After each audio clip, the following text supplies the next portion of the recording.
जय हिंद नमस्कार welcome to your channel defence study corner आज भिडिओ बहुते इम्पर्टेन्ट भिडिओ সেইবিলাক এস্পিৰেণ্ট বা এতিয়া সাকসেসফুলি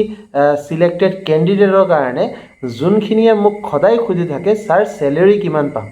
স্যাৰ আমি চাকৰিটো পালো এতিয়া প্ৰথম মাহে আমি স্যালাৰি কিমান পাম আমাৰ বেংকত কিমান স্যালাৰি ক্ৰেডিট হ'ব আমি এক্সাক্ট স্যালাৰি এমাউণ্টটো কিমান পাম সো এই বিষয়ে মই আজি ভিডিওটো আগবঢ়াইছো এতিয়া আমি প্ৰথমতে কথা পাতো স্যালাৰি কেনেকৈ আহে স্যালাৰি ষ্ট্ৰাকচাৰটো কি হয় আপুনি হেইটো প্ৰথমতে জানি লওক তাৰ পিছত আমি কথা পাতিম যে আপুনি স্যালাৰিটো কিমান পাব এতিয়া প্ৰথমতে সকলোৱে জানে যে অসম পুলিচৰ স্যালাৰি ট্ৰেজাৰীৰ পৰা ক্ৰেডিট হয় আমাৰ কামৰূপ ট্ৰেজাৰীৰ পৰা ক্ৰেডিট হয় আৰু বেলেগ ডিপাৰ্টমেণ্টৰ বেলেগ বেলেগ ট্ৰেজাৰী বা হেডকোৱাৰ্টাৰৰ পৰা ক্ৰেডিট হয় স্যালাৰিটো ঠিক আছে সবৰে বেলেগ বেলেগ থাকে এতিয়া আমি কথা পাতো স্যালাৰি ষ্ট্ৰাকচাৰটো কি হয় আৰু স্যালাৰি ষ্ট্ৰাকচাৰ সকলোৰে একে থাকে ঠিক আছে স্যালাৰি ক্ৰেডিট হোৱা জায়গাটো বেলেগ হ'ব পাৰে কিন্তু স্যালাৰি ষ্ট্ৰাকচাৰটো সদায় একেই থাকে স্যালাৰি ষ্ট্ৰাকচাৰ মানে ধৰক আমি যদি 30000 টকা স্যালাৰি পাই আছো মই জাস্ট আপোনাক ৰেন্ডম ফিগাৰ এটা কৈ আছো পিছত আপোনাক কম মই স্যালাৰি আপুনি কিমান পাব প্ৰথম মাহে ঠিক আছে এসআই কাৰণেও কম এপিআৰৰ কাৰণেও কম এবিওবি কাৰণে কম ফায়াৰ এণ্ড ইমাৰ্জেন্সি সাৰ্ভিসৰ কাৰণেও কম গ্ৰেড 4 খিনিৰ কাৰণেও মই কম ঠিক আছে এতিয়া কথা পাতো আমি যে স্যালাৰি ষ্ট্ৰাকচাৰটো কেনেকুৱা হয় স্যালাৰি ষ্ট্ৰাকচাৰটো এনে ধৰণৰ হয় প্ৰথমতে আপোনাৰ কি থাকে প্ৰথমতে আপোনাৰ বেসিক পে থাকে এতিয়া বেসিক পেৰ ভিতৰত দুটা কথা জানিবলগীয়া আছে তাত হয় pay band plus grade pay band plus grade pay মিলাই পেলাই বেসিক পে বনোৱা হয় এতিয়া পে বেন্ড সবৰে বেলেগ বেলেগ থাকে আমাৰ পে বেন্ড হয় 14000 টকা 14400 টকা আমাৰ গ্ৰেড পে হয় 6200 টকা সো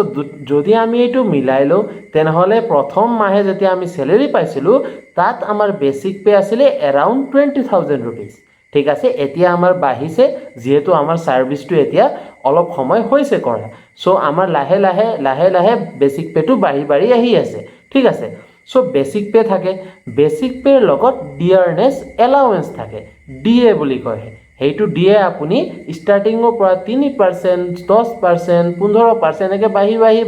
আহি থাকিব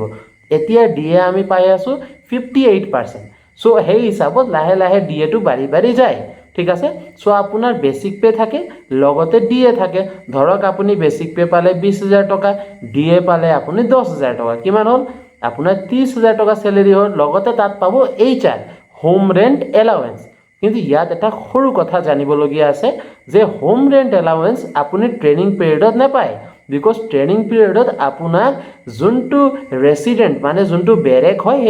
আমাৰ গভৰ্ণমেন্ট ফালৰ পৰা আমাৰ অসম পুলিচৰ ফালৰ পৰা আপোনাক বেৰেকটো প্ৰভাইড কৰি দিয়া যায় যোনটো বেৰেকত সকলোৱে থাকে ৰিগাৰ্ডিং ট্ৰেনিং পিৰিয়ডত সো সেই সময়ত আপোনাক হোম ৰেন্ট দিয়া নাযায় কিন্তু আপুনি মেডিকেল পাই থাকিব আপুনি জিআইএস পাই থাকিব ঠিক আছে যদি আপুনি হোম ৰেন্ট এলাউন্স নেপায় তেনেহলে আপুনি তাত পাব মেডিকেল সো মেডিকেল অলপ আপুনি তাত এলাউন্স পাব আৰু জিআইএস অলপ পাব সো মিলাই পেলাই কিমান হল 20000 টকা আপোনাৰ আছিল গ্ৰেড পে বেসিক পে লগতে আপুনি পালে 10000 টকা ডিএ লগতে 1500 টকা এক্সট্ৰা পাব যোনটো আপোনাৰ তাত মেডিকেল থাকিব জিআইএসও থাকিব বেলেগ এলাউন্সেস থাকিব ধৰক 1000 টকা আপোনাৰ গ্ৰছ কিমান হল আপোনাৰ গ্ৰছ হল 31 সো 31 গ্ৰছ হোৱাৰ পিছত তাৰ পৰা অলপ ডিডাকশন হয় হেইটো ডিডাকশন কিয় হয় হেইটো ডিডাকশন হয় ন্যাশনাল পেনশন স্কিমত মানে এনপিএস এ ডিডাক্ট কৰে এনপিএস মানে কি এনপিএস মানে এটা পেনশন ফান্ডও ক'ব পাৰে বা পেনশন স্কিম ক'ব পাৰে যোনটো আপুনি ৰিটায়াৰমেন্ট হোৱাৰ পিছত তাৰ লাভ উঠাব পাৰিব আপুনি হেইটো সময়ত আপোনাৰ এটা ভাল এমাউন্ট আপুনি পাব ৰিগাৰ্ড আফটাৰ ৰিটায়াৰমেন্ট সো হেইটোৱে হয় এনপিএস কি হয় যদি চৰকাৰে আপোনাৰ একাউণ্টৰ পৰা 2000 টকা কাটে হিয়তেও নিজৰ ফালৰ পৰা 2000 টকা দিব 4000 টকা আপোনাৰ প্ৰত্যেক মাহে জমা হৈ আছে সো হেই হিচাপত ডিডাকশন এটা কৰা হয় আৰু হেইটো আপোনাৰ ভালৰ কাৰণে হয় আৰু বহুতে ভাল এটা ডিডাকশন আমি ক'ব পাৰি সো হেইটো ডিডাকশন হোৱাৰ পিছত 31000 টকা আপুনি যোনটো পাই আছিল হেইটো আছিল গ্ৰছ স্যালাৰি হেইটো কি বুলি কোৱা হয় উইদাউট ডিডাকশন গ্ৰছ স্যালাৰি বুলি কোৱা হয় তাৰ পিছত আফটাৰ ডিডাকশন 2000 টকা ডিডাক্ট কৰাৰ পিছত আপুনি কি পাব নেট স্যালাৰি হেইটো নেট স্যালাৰি আপোনাৰ একাউণ্টত খুমাই যদি আপুনি গ্ৰছ চেলেৰি 31 পাই আছে, নেট চেলেৰি 2000 কাটাৰ পিছত NPS 2000 কাটি ল'লে আৰু আপোনাৰ একাউণ্টত কিমান সোমাব 29000 আপোনাৰ একাউণ্টত সোমাব। এইটো আপোনাক মই প্ৰচেছটো ষ্ট্ৰাকচাৰটো বুজাই দিলোঁ, ঠিক আছে। এতিয়া আমি কথা পাতোঁ কোনটো পোষ্টত আপুনি ট্ৰেইনিঙৰ সময়ত প্ৰথম চেলেৰি কিমান পাব। এতিয়া মোৰ কথাটো জানি লওক আপুনি যে সকলোৰ কাৰণে চেলেৰি ষ্ট্ৰাকচাৰ বেলেগ বেলেগ থাকে, চেলেৰি ষ্ট্ৰাকচাৰ সেম থাকে, কিন্তু চেলেৰি যোনটো এমাউণ্ট হয় তাত এমাউণ্ট বেলেগ বেলেগ থাকে, ঠিক আছে। এতিয়া যদি আপুনি AB বা UB হয়, যেতিয়া আপুনি প্ৰথমবাৰ ট্ৰেইনিঙলৈ যাব, প্ৰথম মাহে দৰমহা কেতিয়াও নোসোমায়, সেইকাৰণে নিজৰ হাতত অলপ পইচা লৈ যাব লাগে। যেতিয়া আপুনি প্ৰথম মাহে চেলেৰি নোসোমাব, তাৰপিছত আপোনাৰ কি হ'ব, তাৰপিছত আপোনাৰ নেক্সট মাহ বা 3 নম্বৰ মাহৰ ভিতৰত 3 মাহৰ ভিতৰে চেলেৰিটো একেলগে সোমাই দিয়া যায়। যদি 3 মাহ চেলেৰি ৰেট হয়, প্ৰথম মাহৰ নোসোমায়, ছেকেণ্ড বা থাৰ্ড মাহৰ সোমায়, প্ৰথম মাহৰ আপুনি পিছত অলপ দিন পাছত বা অলপ মাহ পাছত পাই যাব, কিন্তু একেলগে 3 মাহৰ কেতিয়াও নোসোমায়, প্ৰথম মাহ এৰি পেলাই 2 মাহৰ সোমাব বা এমাহৰ সোমাব, সেইটো হয় প্ৰচেছ। 2 মাহ পিছত চেলেৰি 100% সোমায়। এতিয়া কথা পাতোঁ AB বা UB কিমান চেলেৰি পাব। AB বা UB ষ্টাৰ্টিং চেলেৰি 28,000 সামথিং পাব, 28,200 বা 28,600, 28,000 প্লাছ চেলেৰি পাব AB আৰু UB। APRও কিমান পাব, APRও সেম পাব, 28,000 প্লাছ চেলেৰি APRও পাব প্ৰথম মাহ, ঠিক আছে। আসাম পুলিচ ৰেডি অৰ্গেনাইজেশ্যন আৰু arm branch UAB UB same celery পায়, অলপ 100-200 কমে বা বাঢ়ে ট্ৰেইনিং পিৰিয়ডত। এতিয়া আমি কথা পাতোঁ SI কিমান পাব। SI 32 প্লাছ চেলেৰি পায় ষ্টাৰ্টিঙত, ঠিক আছে। 32,000তকৈ বেছি চেলেৰি পাব সিহঁতে ষ্টাৰ্টিঙত, ঠিক আছে। আৰু ফায়াৰ এণ্ড ইমাৰ্জেঞ্চি ছাৰ্ভিচে কিমান পাব। ফায়াৰ আৰু ইমাৰ্জেঞ্চি ছাৰ্ভিচে প্ৰথমতে চেলেৰি সেম AB UB APRৰ সমানে পাব, তাত কেতিয়াবা মানে 200-100 কমে বা বাঢ়ে, তাতকৈ বেছি ফ্লাকচুৱেশ্যন নহয়। এতিয়া আমি কথা পাতোঁ গ্ৰেড 4 যোনটো পোষ্ট আছে, চাফাই কৰ্মচাৰী, কুকমেন, বাৰ্বাৰ, টেইলাৰ, সিহঁতে কিমান পাব, সিহঁতে 24,000 প্লাছ চেলেৰি পাব, ঠিক আছে।